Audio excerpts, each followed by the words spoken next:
Probation और payroll पे examination paper point of view से क्वेश्चन दो तरह से पूछा जा सकता है, या वो पूछ सकते हैं कि write a note on probation और write a note on parole.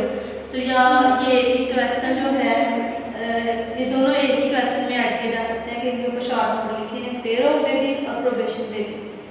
तो जैसे भी वो आपसे सवाल पूछे आप इसको जो मैनेज कर सकते हैं। अब प्रोबेशन क्या है और पेरोल का क्या मतलब है, इसका पहले मैं आपको कंसेप्ट देती हूँ कि प्रोबेशन का देखिए मतलब क्या है। प्रोबेशन का मतलब ये है कि जब एक बंदा कोई क्राइम कमिट करता है उसने कोई जो है वो इतना सीरियस किस्म का ऑफेंस कमिट नहीं किया, क्राइम कमिट नहीं किया, तो या फिर आप ये देख लें कि उसने लेस देन 18 ईयर एज है उसकी, उसने क्राइम कमिट किया है, तो माइनर है जिसने क्राइम कमिट किया है या कोई फीमेल है जिसने क्राइम कमिट किया है, तो उसका जो है ट्रायल चलेगा। ट्रायल होने के बाद जो है वो कोर्ट देखेगी उसकी एज को मद्देनजर रखते हुए, आया वो मेल है फीमेल है उसको मद्देनजर रखते हुए या ऑफेंस की नेचर को मद्देनजर रखते हुए जो है वो जज उसको जेल में नहीं भेजेगा उस ऑफेंडर को, वो क्या करेगा कि उसके लिए एक फैसला दे देगा, एक ऑर्डर पास कर देगा कि इस बंदे को प्रोबेशन पे भेज दिया जाए। प्रोबेशन ये किस्म की सजा ही तस्वर की जाती है, बस इसका ये होता है कि इसे जेल में बंद नहीं किया जाता, बल्कि उसके ऊपर कुछ ऑफेंडर के ऊपर टर्म्स और कंडीशंस फिक्स कर देती है कोर्ट कि इन टर्म्स और कंडीशंस को तुम फॉलो करो, अगर इनमें से एक की भी तुमने वायलेशन की तो ये सजा तुम्हारी कन्फर्म हो जाएगी, तुम्हें जेल में भेज दिया जाएगा। जैसे फर्ज करें कि उसने प्रोबेशन पे रहा कर दिया ऑफेंडर को, तो उसका क्या टर्म्स और कंडीशंस हो सकती हैं, तो उसके लिए टर्म्स और कंडीशंस ये हो सकती हैं कि वो महीने में जो है 2 दफ़ा आके तो प्रोबेशन ऑफिसर के पास अपने अटेंडेंस शो करवाए, अटेंडेंस जो है वो उसको इंश्योर करे, तो या फिर वो महीने में 1 दफ़ा पेश हो, मतलब इस तरह की कुछ टर्म्स और कंडीशंस रख दी होती हैं प्रोबेशन पीरियड में, तो ये सजा है। और दूसरा है हमारा पेरोल का कंसेप्ट। पेरोल का कंसेप्ट जो है वो प्रोबेशन की तरह का ही है और ये इससे थोड़ा डिफरेंट है। डिफरेंट ये है कि इसमें पेरोल की जब परमिशन ग्रांट करती है बोर्ड जो है इसके लिए बना हुआ पेरोल ग्रांट करने के लिए, वो जब किसी बंदे को पेरोल पे छोड़ता है तो किन कंडीशन किन ग्राउंड्स में छोड़ता है, उसकी सजा कन्फर्म हो चुकी होती है, वो जेल में भेजा जा चुका होता है ऑफेंडर जो है, तो वहाँ पे उसका अगर रवैया जेल में जाके अच्छा है या फिर वो उसके बगैर जो उसकी फैमिली में कुछ ऐसे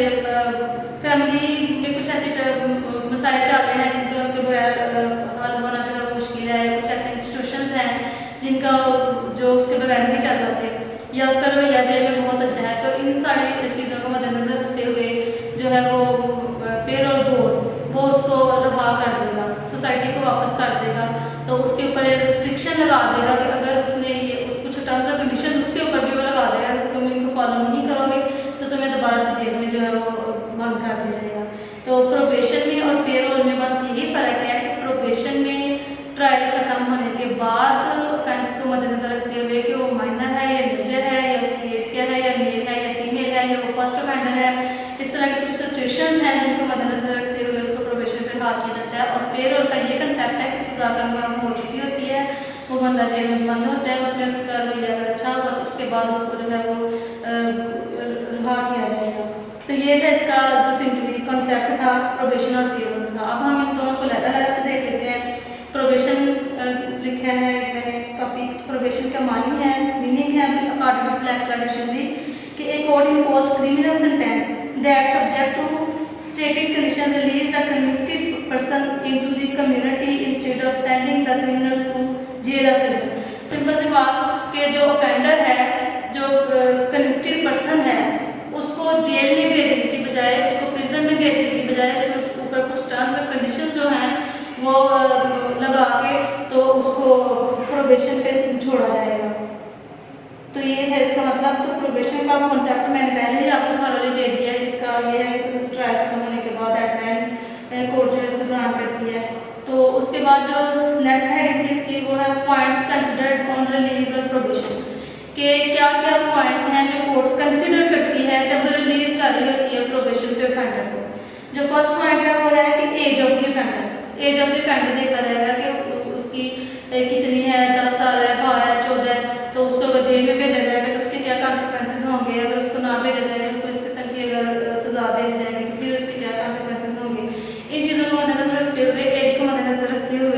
जो कोर्ट है प्रोबेशन पे उसको रिलीज कर देगी एक्यूज पर्सन को।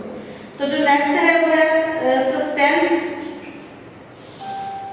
Of convict end of his dependence. देखा जाएगा कि उसके जो उससे अटैच्ड काम है उस ऑफेंडर से, उनको मद्देनजर रखते हुए, उसकी फैमिली के हालात को मद्देनजर रखते हुए, तो उसकी एज को मद्देनजर रखते हुए, इन सारी चीज़ों को मद्देनजर रखते हुए जो कोर्ट है उसको प्रोबेशन पे जो रिलीज कर देगी। जो नेक्स्ट पॉइंट है वो है फर्स्ट टाइम ऑफेंडर। देखा जाएगा कि अगर उसने फर्स्ट टाइम ऑफेंस कमिट किया है, फर्स्ट ऑफेंडर है, तो इस चीज़ को भी मद्देनजर रखते हुए court at the end of trial जो है उसको प्रोबेशन पे रिलीज कर सकती है। फिर जो नेक्स्ट पॉइंट है वो है वुमन।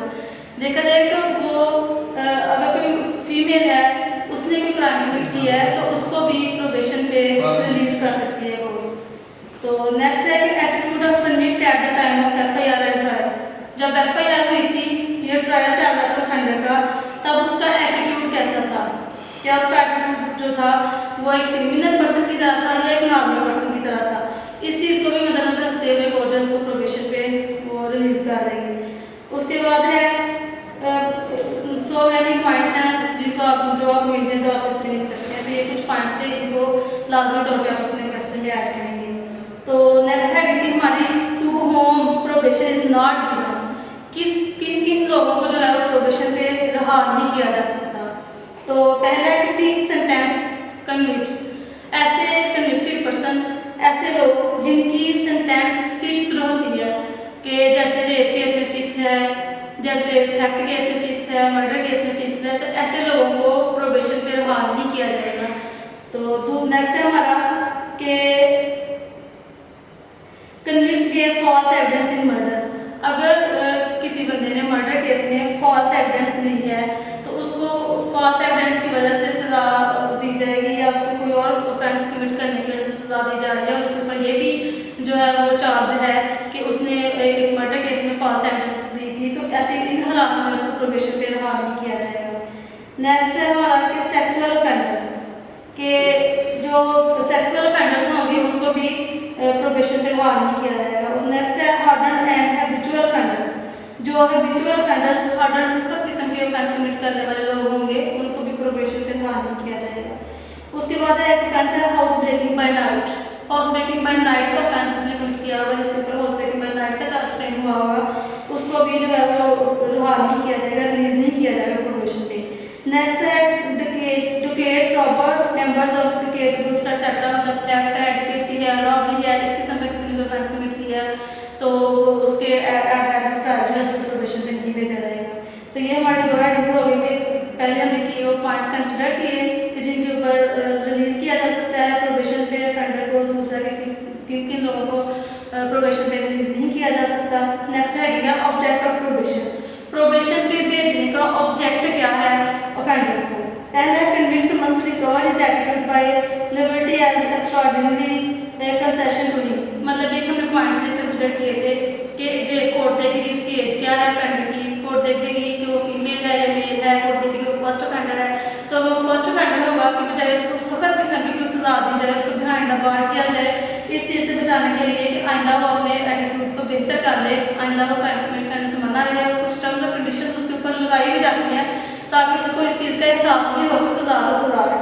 तो ये एक ऑब्जेक्ट है कि उसको फिर वो प्रोबेशन पे छोड़ा जाता है, रिलीज किया जाता है, तो बिहाइंड द बार नहीं किया जाता। नेक्स्ट है हमारा कि ultimate reestablishment of the offender in the community, कि उसकी जो पोजीशन थी उसको बहाल रखा जाए सोसाइटी में। अगर फर्स्ट ऑफेंडर है या वो माइनर है, इस तरह की चीज़ों को मद्देनजर रखते हुए तो उसकी जो पोजीशन है सोसाइटी में उसको बहाल रीएस्टैब्लिश किया जाए सोसाइटी में। इस चीज़ ये भी एक ऑब्जेक्ट है प्रोबेशन पे रिलीज करने का। तो नेक्स्ट हमारा प्रोबेशन इन पाकिस्तान हेडिंग थी कि कब से पाकिस्तान में प्रोबेशन का जो है प्रोबेशन को रिलीज करना ऑफेंडर्स को इनफ गवर्नमेंट है। तो 1960 में ये जो था ये सिलसिला शुरू हुआ कि ऑफेंडर्स को प्रोबेशन पे रिलीज किया जाना था। तो 1960 से ये चल रहा है पाकिस्तान में। तो नेक्स्ट टॉपिक था हमारा पेरोल। पेरोल को मैंने पहले भी कंसेप्ट आपको दिया है कि इसमें सजा कन्फर्म हो चुकी होती है, इसमें बिहाइंड द बार जा चुका होता है ऑफेंडर, वहाँ पे जाके उसका एटीट्यूड बेहतर होगा। तो उन कुछ चीज़ों को मद्देनजर रखते हुए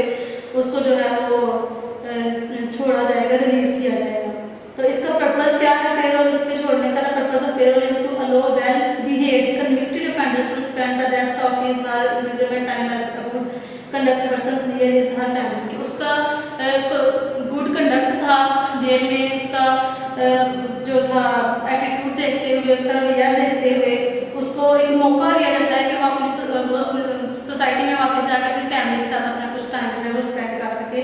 ये ऑब्जेक्ट है, पर्पज है इसका। तो नेक्स्ट हेडिंग है points considered bye payroll board before granting payroll. Payroll grant करने से पहले कौन कौन से पॉइंट्स हैं जिनको कंसीडर किया जाता है, जिनकी बुनियाद पे उसको पेरोल पे रिलीज किया जाता है पर्सन को। एक चीज़ मैं बता दूँ कि ये जो पेरोल है ये कोई एक्ट नहीं है जिसके तहत उसको छोड़, बल्कि एक एडमिनिस्ट्रेटिव पावर है बोर्ड के पास, एक एडमिनिस्ट्रेटिव एक्शन है जिसको ये जिसके तहत इनको जो है रिलीज किया जाता है फंड्स को। तो पॉइंट जो कंसिडर किए जाते हैं रिलीज करने के लिए पेरोल पे, फर्स्ट है whether the convict had profited by his stay in the institution, के जहाँ पे वो रह रहा था, whether he was so reformed that he was unlikely to commit another offense, what his behavior was in the prison, whether any suitable employment awaits him on release। मतलब ये कि उसका रवैया कैसा था जेल में। जो पेरोल पे रिलीज किया जाता है फंड को, इसका कॉन्सेप्ट हम जो आम सिटीजन होते हैं उनके ऊपर नहीं हम सुनेंगे इनका कॉन्सेप्ट। ये जो बड़े बड़े जैसे पॉलिटिकल लीडर्स हैं या फिर कोई ऑफिसर लेवल के बंदे हैं, उन्होंने भी क्राइम कमिट किए हैं, तो उनके बगैर किसी जो अदालत का चलना जो नामुमकिन है या उन्हें कहीं घर जाना जरूरी है। तो इन हालात को, इन पॉइंट्स को मद्देनजर रखते हुए पेरोल पे उसको रिलीज किया जाएगा। उसके बाद है बात क्या है ऑब्जेक्ट ऑफ पेरोल। तो ऑब्जेक्ट क्या है कि release of convict on proper time from prison according to the law, parole should be given more and more, release convicts must not commit new crime and repeat the same. मतलब ये कि एक बंदे, इसका object ये है कि किसी का रवैया अच्छा है और वो फर्स्ट ऑफेंडर है या उसने इंटेंशनली कोई क्राइम कमिट नहीं किया हुआ, तो उस बंदे की तो असलाह की जाए, उसको टाइम दिया जाए कि वो अपनी फैमिली के साथ वक्त गुजार सके या वो आइंदा जो है रिपीटिशन ऑफ क्राइम जो है उससे बात बना रहे। तो ये उसका ऑब्जेक्ट है पेरोल पे छोड़ने का। तो ये थे हमारे दोनों टॉपिक जिनके ऊपर एक क्वेश्चन